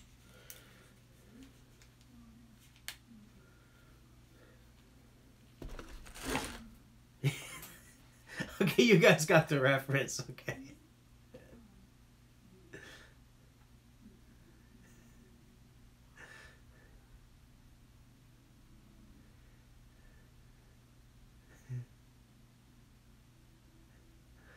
Yeah, I think he's got a horseshoe up his butt or something too, because he's man.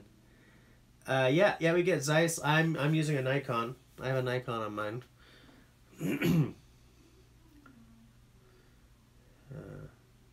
Hold on.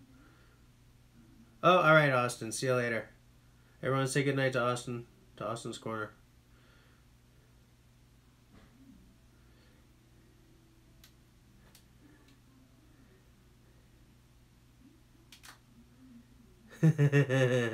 Serge and Austin and Outdoor Man.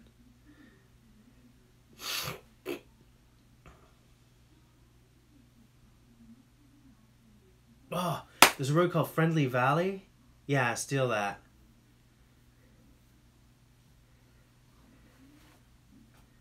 Carl Zeiss, yeah, absolutely.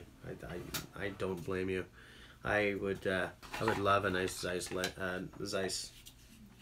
scope, but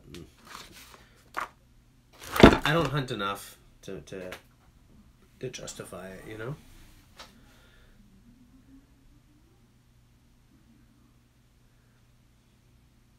Oh, Dish, you're going hunting in the morning? Whitetails?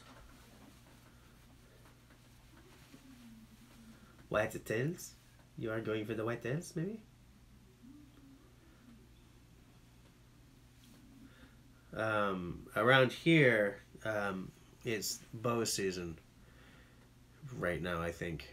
Rifle season is first week of November, if I remember correctly. Let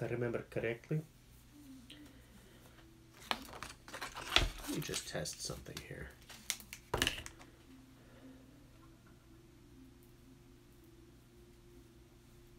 Nah. Oh, yeah. Holy crap. Not a lot, but no, you can't see it. Never mind. May as well not even have worked.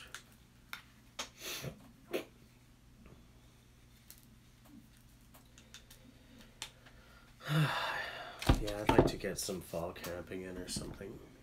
Yeah, Dish, you're going for whitetails? And it is archery, yeah. One of the things I love most about hunt camp is going to bed. I love having been up. Like, I don't love being up before the sun. I don't, okay? But I love it when the sun goes down and you're just so tired. You crawl into bed and you stoke up the fire and you've been freezing because it's been like minus 20, minus 25. And your feet are cold, but you've had a good supper. The fire's up. You crawl into bed. And when you turn off the lights, there's no glow coming in the windows. You don't get like, you know, lights going across the wall as a bus zooms by at 2 in the morning or whatever. It's dark, man. It's black. The only thing you see is like a little red glow coming out of the stove, you know, the cracks around the door in the stove, you know. And you're under more blankets than you ever even knew you had. And you fall into a really good sleep. I love that. I love that.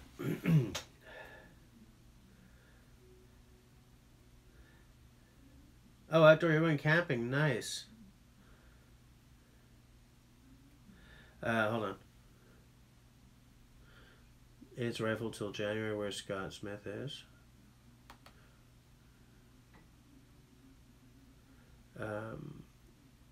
No, this hatchet is a Wetterlings, Scott.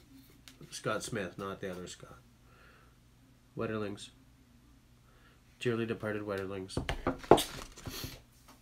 A shame.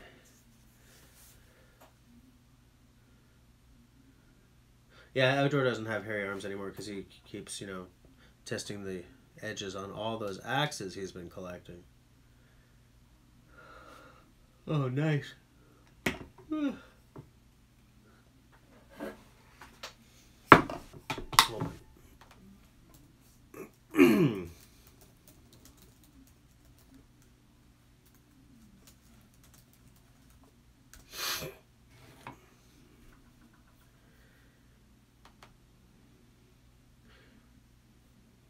Hold on. I'm looking for... Yeah, it's the Tikka T3X Arctic. It's called.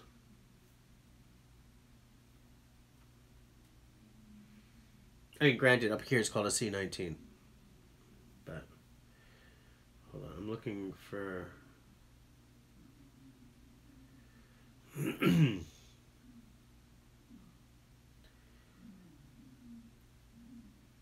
Yeah, I saw an Ottawa Citizen article. This is probably the one. Here we go. So I am about to put a linkage to the new rifle of the Canadian Rangers. No, because it's not freaking working. Oh, tabernouche. Okay, let's try this again. Okay, instead of using the key, hold on. Edit, copy, live dashboard,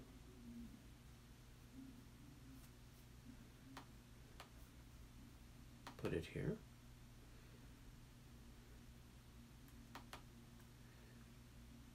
paste, boom. Why won't that work if I use the keyboard? Dish, yeah, I've seen that semi-auto 12 gauge. Meh. I don't like anything too tactical looking. I like my rifles old school. I like wood. I like Or at least, you know, old school looks, you know. Why is it bad shaving sharp? Wait, not necessarily for general axe. Alright, Scott, see you later. Not Scott Smith, but...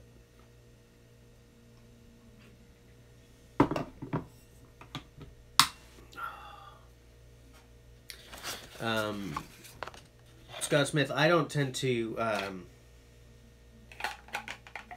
the axes I want to be shaving sharp are like this little guy and my actual carving axe, because I use them for carving spoons. But for anything I use, like just for camp use, I don't want it shaving sharp. I don't want it paper cutting sharp, because I need a more robust edge. But a lot of people, you know, even for their camp axes, they go shaving sharp. I mean, it's a beautiful, wide open world. You know, everyone's got a different philosophy, and it's, you know, I'm not going to lay my rules on someone. You know, what do I got over here? Yeah, up there I've just got my Grandfers and stuff. But like this one here, which I showed the rest of you guys last time.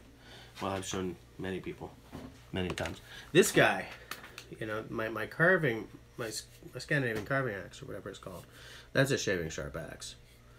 You know, because I'm cutting right down to the line when I'm making spoons.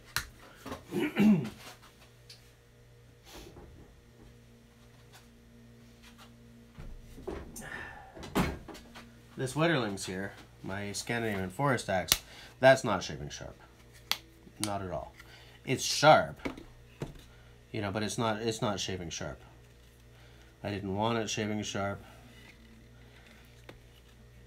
I don't want to be worried about rolling an edge on like a knot or something, you know.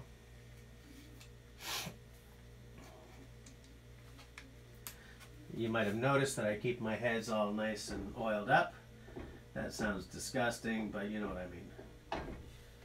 I keep my axe heads nice and oiled to keep the rust at bay. You know. I find it really weird that my screen, like my live dashboard, it says an error occurred, please try again later. But you guys are seeing me.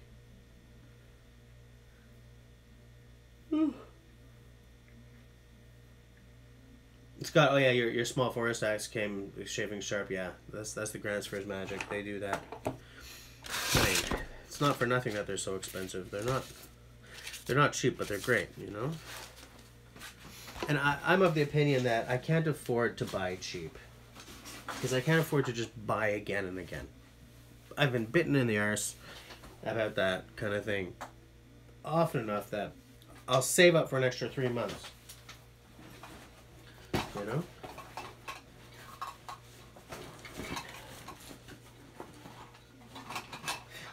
I like my stuff to be... Look, you can do this bushcraft stuff with some real cheap Canadian Tire or whatever the American equivalent to Canadian Tire is. Some real cheap stuff. You know, you go to Target or whatever. Target. But I like stuff that gives me the fizz, you know? Stuff that I'm like, I can't wait to get out and use this. You know? That's what I like. I like slightly higher end gear. There's all kinds of really high end gear that I would love and I'll just never have. I'm not gonna get a Northman Guild axe, I don't think. There are 2 that I would dearly like, but I don't know if I'll ever be able to do it.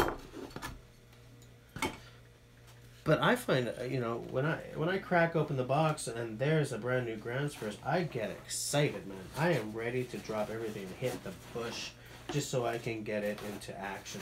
And you know, an aspect of that with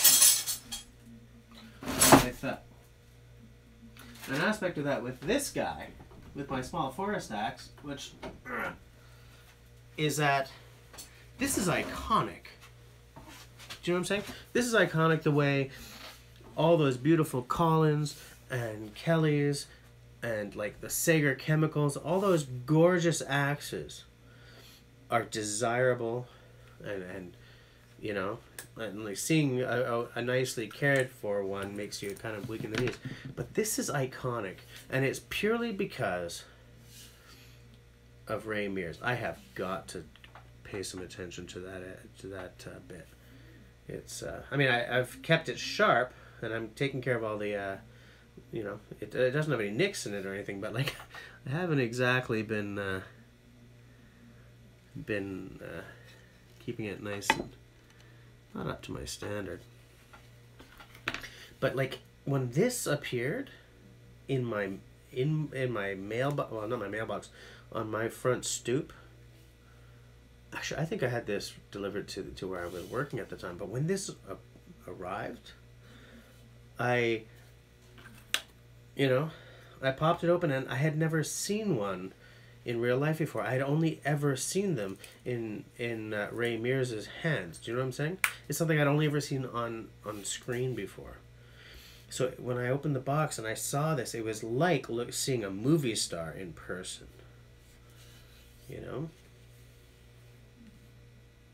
And as I've used it, and I've become familiar with its limitations as well as its strengths, I'm glad I have it. It's a great freaking axe. It's an awesome size. You can boom, or you can just boom, or you can, you can get up and do some, you can choke up on it. It's not a carving axe, okay? But you can do some stuff if you're in a bind. It's a very versatile axe. It's probably the one that I use the most, aside from my tiny little Wetterlings.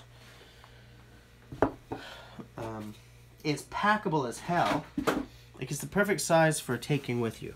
You hit the bush, that's the size you want with you. I'm cleaning up as I talk so that I don't leave a massive mess.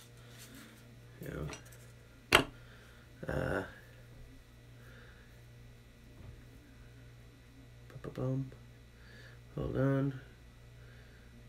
You do put boiled linseed oil on the handles. Yep, me too. Need to shoot that puppy. Which one? Oh, Northman and Girac. Yeah, the Northman stuff. Holy crap! But jeez.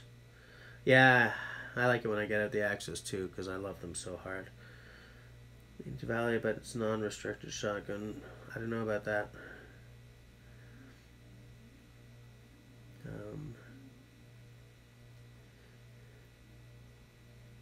But yeah.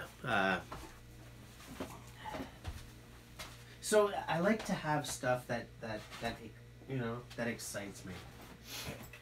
Whether we're talking about bush gear or bass guitars, if I'm excited, I use it more. And I know that it's epic consumer whore behavior. But I'm a gadget guy. I like having really cool stuff. I like how it feels in the hand to have something that was made by one or two guys instead of stamped out in a factory somewhere. I like to be excited about my stuff. You know what I'm saying? Oh, it's 11 o'clock. It is 2300 hours. So, I'm going to go and get ready for bed.